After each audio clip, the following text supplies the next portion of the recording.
एक कदम ईश्वर की ओर। निर्वाण प्रकरण पूर्वार्ध 90वां सर्ग।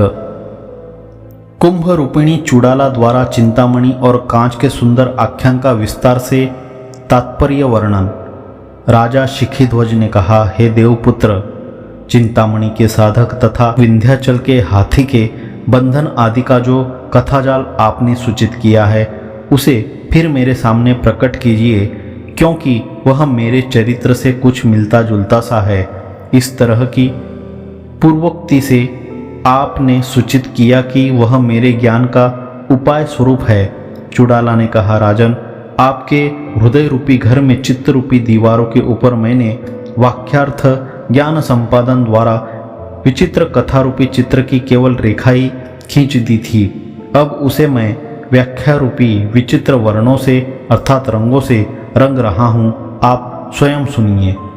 उन कथाओं में सर्वप्रथम अस्ति कश्चित पुमान श्रीमान अर्थात कोई एक श्रीमान पुरुष था इत्यादि से मैंने जिस चिंतामणि साधक का आपसे वर्णन किया है वह आप ही है।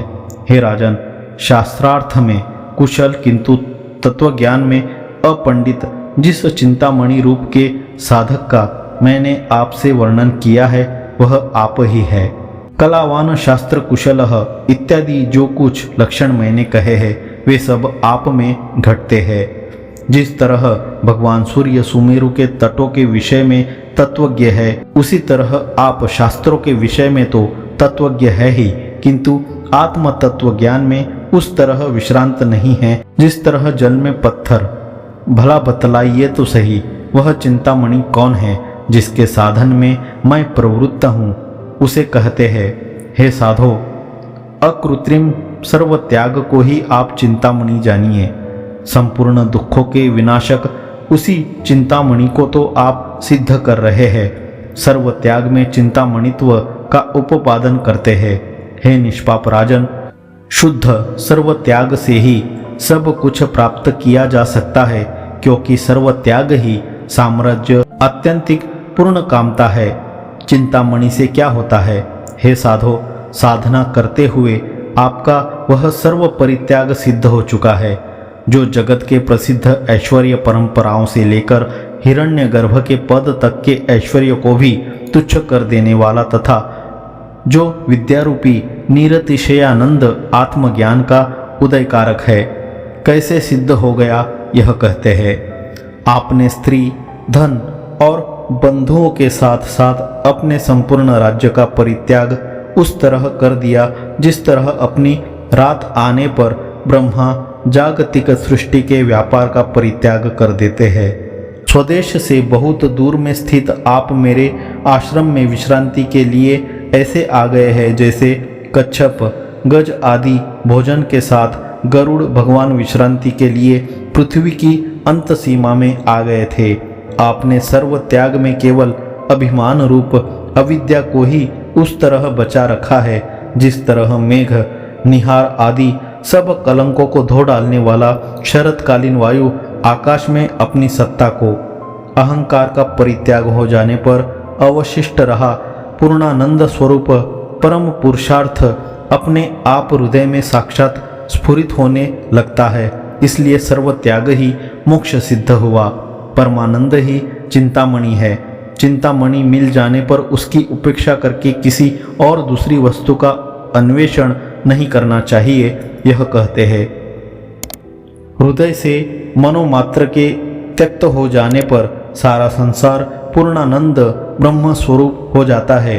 लेकिन आप तो मेघों से आवृत आकाश की नाई त्याग और अत्याग के विकल्पों से आवृत है। क्योंकि मैंने सब कुछ छोड़ दिया, यह अभिमान तो अभी आप में बचा ही है।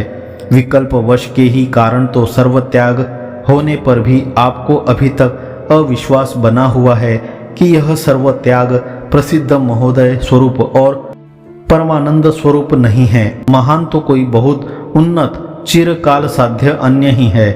इस चिंता से संकल्प ग्रहण के वृद्धिगत हो जाने पर आपका वह सर्वत्याग उड़ल कर कहीं उस तरह चला गया जिस तरह आंधी से जंगली वृक्षों के हिल जाने पर उनके पक्षी वहां से उड़ कहीं अन्यत्र निर्वात प्रदेश में आश्रय पाने के लिए चले जाते हैं। उस पुरुष का त्याग भला कैसे सिद्ध हो सकता है जो चिंता को तनिक भी अपनाता है? पवन के स्पंद से युक्त वृक्ष में निश्चलता कैसे हो सकती है? चित्त त्याग ही मुख्य सर्व त्याग है, लेकिन चिंता के रहते चित्त का त्याग अत्यंत कठिन है। चित्त ने तो अपने संकल्प द्वारा जगत को ही बटोर लिया है। इसलिए हे राजन, अभी आपने किसी का भी त्याग सिद्ध नहीं किया, इस अभिप्राय से कहते हैं। चिंता को ही चित्त कहते हैं, इसी का दूसरा नाम संकल्प है। उस चिंता के स्फुरित रहते चित्त का त्याग कैसे हो सकता है? हे साधो, तीनों जगत के जाल के आधारभूत चित्त के क्षण भर में ही चिंता से गृहीत हो जाने पर निरंजन सर्व त्याग की प्राप्ति कैसे हो सकती है? हे राजन, जैसे गांव के पक्षी कबूतर आदि शब्द श्रवण से उड़कर कहीं चले जाते हैं, वैसे ही आपका त्याग आंतरिक संकल्प के ग्रहण से उड़कर चला गया है। उड़कर भाग रहा त्याग सर्व त्याग के फल निश्चिंतता को लेकर मानो चला गया, यह उत्प्रेक्षा करते हैं। हजारों प्रार्थना करने के बाद आया हुआ आपका त्याग पूजित न होने से आपकी उत्कृष्ट सारी निश्चिंतता लेकर चला गया, क्योंकि निमंत्रण देकर बुलाया गया प्राणी पूजित न होने पर क्या वह दुख नहीं देता? तात्पर्य यह है कि दक्ष प्रजापति के यज्ञ में बिना निमंत्रण के पहुँचे हुए पूज्य की पूजा न होने पर जब अनर्थ प्राप्ति प्रसिद्ध ही है, तब हजारों प्रार्थनाओं से बुलाए जाने पर आए हुए पूज्य की पूजा न होने पर अनर्थ की प्राप्ति होती है। इसमें तो कहना ही क्या, जिसका अनादर हुआ वह अवश्य दुख उत्पन्न करेगा ही, इसमें तनिक भी संदेह नहीं है। अच्छा, तो अब आप मुझे यह बतलाइए कि कांच का वह कौन टुकड़ा था जिसे मैंने चिंतामणि देख कर ले लिया था, यह बतलाते हैं। हे कमलोलोचन, इस तरह सर्व त्याग रूपी चिंतामणि के चले जाने पर आपने अपने संकल्प रूपी नेत्र से तप रूपी कांच को चिंतामणि देखा। जैसे दृष्टि के भ्रम से उदित हुए जल में प्रतिबिंबित चंद्रमा में सत्य चंद्रमा की भावना बांध ली जाती है, वैसे ही आपने दुख के हेतु होने से दुख रूप उस तप में ही मुझे यही ग्राह्य है ऐसी दृढ़ भावना बांध ली है। पहले वासना से शून्य सर्व त्याग का अनासक्ति योग से उपक्रम कर पीछे वासना युक्त अनंत तप की जो क्रिया आपने की है वह बिल्कुल व्यर्थ है, क्योंकि आदि में गृह, धन, दारा आदि के त्याग से, अंत में फल की आसक्ति से और मध्य में वनवास, शीत आदि के सहने से वह अत्यंत विषम अर्थात भयंकर हो गई है।